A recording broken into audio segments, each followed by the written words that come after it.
بسم اللہ الرحمن الرحیم۔ السلام علیکم۔ ہمارے چینل سیرت النبی میں آپ سب کا ویلکم کرتے ہیں۔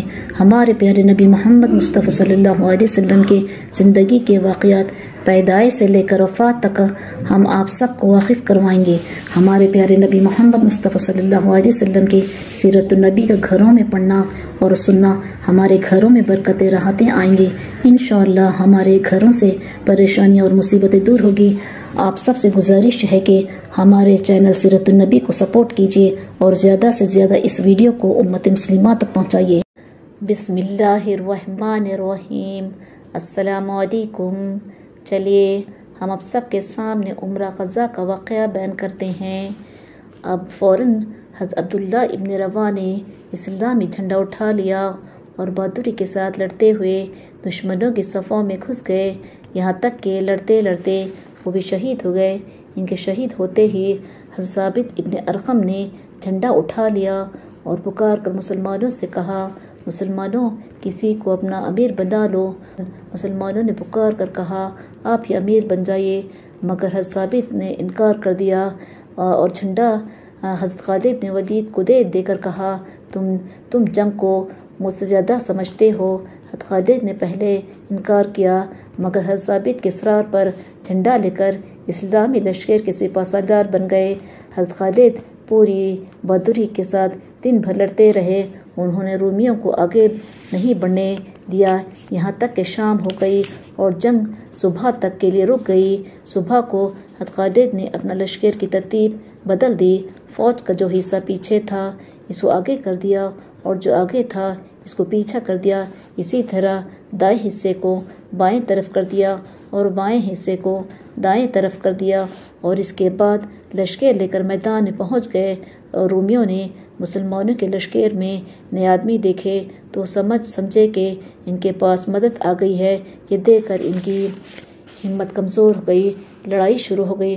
حضرت خالد رضی اللہ تعالیٰ نے پہلا ہی حملہ بہت سخت کیا اور رومیوں کو پیچھے ڈھکلتے ہوئے بڑھنے لگے۔ آج رومی بچ کر لڑ رہے تھے، انہیں خیال تھا کہ مسلمانوں کے پاس مدد آ گئی ہے، اسی لیے وہ ڈرے ہوئے تھے۔ رومیوں کی اس کمزوری سے مسلمانوں کے دل بڑھ گئے اور انہوں نے بڑھ چڑھ کر ایسے حملے کیے کہ انہیں پیچھے ہٹاتے ہوئے دور تک لے گئے۔ رومی جتنا پیچھے ہٹ گئے تھے وہاں سے آگے نہیں بڑھ سکے۔ اس میں شام ہو گئی۔ اس روز رومیوں کو بری طرح شکست ہوئی۔ شام کو لڑائی بند ہوئی تو مسلمانوں کو کچھ مال غنیمت بھی ملا، وہ لے کر مسلمان اپنے پڑاؤ میں آ گئے۔ مسلمانوں کی تعداد بہت تھوڑی تھی جبکہ رومیوں کا لشکر بے شمار تھا، اس لیے مسلمانوں نے پھر مشورہ کیا کہ لڑائی جاری رکھیں یا پہلے رسول اللہ صلی اللہ علیہ وسلم کے پاس سے مدد حاصل کریں۔ فیصلہ یہ ہوا کہ مدینے جا کر رسول اللہ صلی اللہ علیہ وسلم کو ساری بات بتا دینی چاہیے اور مدد حاصل کر لینی چاہیے۔ یہ فیصلہ کر کے حضرت خالد مسلم لشکر کے ساتھ مدینے کو واپس روانہ ہو گئے۔ جس وقت موتا کے میدان میں حضرت زید رضی اللہ تعالیٰ نے جنگ شروع کی تھی تو وہاں سے سینکڑوں میل دور مدینے میں رسول اللہ صلی اللہ علیہ وسلم مسجد میں صحابہ کے پاس تشریف لائے اور اپنے مسلمانوں کو میدان جنگ کا سارا حال بتلانا شروع کیا۔ خدا نے جنگ کا میدان اپنے نبی کے سامنے کر دیا تھا اور آپ صحابہ کو بتلا رہے تھے۔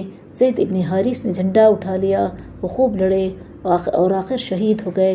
اس کے بعد جھنڈا جعفر نے اٹھایا، وہ بھی خوب لڑے یہاں تک کہ شہید ہو گئے۔ اتنا فرمانے کے بعد حضور صلی اللہ علیہ وسلم خاموش ہو گئے۔ آپ عبداللہ ابن رواحہ کا نام لینے سے پہلے خاموش ہو گئے تھے، اس لیے انصاری ایک دم بے چین ہو گئے۔ انہیں خیال ہوا کہ کہیں عبداللہ ابن رواحہ سے کوئی ایسی حرکت تو نہیں ہو گئی جو ناپسندہ ہو، مگر اسی وقت کچھ دیر بعد آپ نے فرمایا۔